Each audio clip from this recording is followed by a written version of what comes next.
We're up here in the attic for the HVAC system, and like the other video, which I'm going to just go ahead and include it, like the other video, our gas piping is in the service area.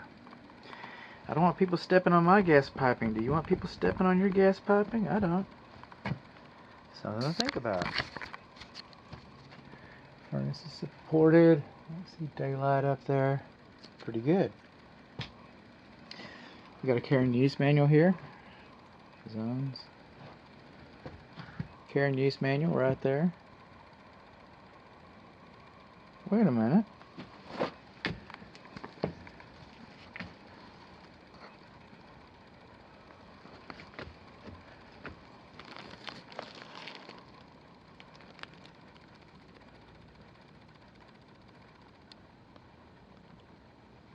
Okay. Again, getting carried away. Then, on the cooling side, I'd just like to congratulate the installer for putting a board on top of the refrigerant line so that when the roof is replaced, they don't punch your refrigerant line piping. That's a cool thing. Our secondary drain line goes out over a window over there, and it's supposed to.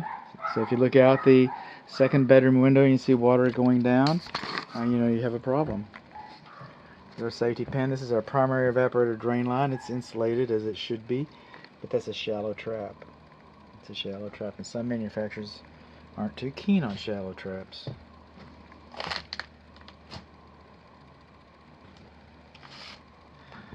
Then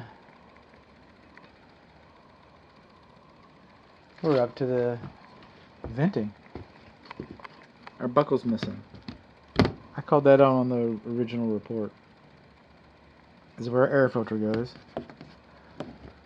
I had my client up here earlier demonstrating how this works, but still. It's 20 by 25. This one's by 4. You could do a 1. If you do 1, replace it every month, or as the manufacturer recommends.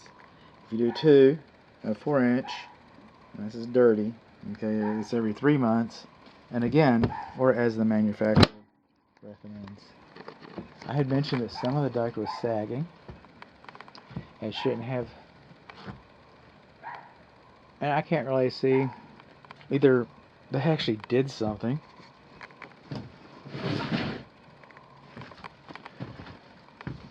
or maybe I was a little overzealous. Nobody would ever accuse me of being that, alright?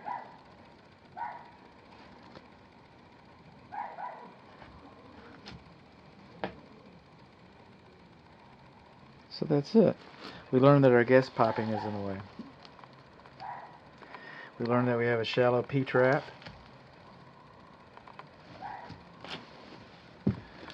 We learned that we have a dirty air filter and the buckle's missing.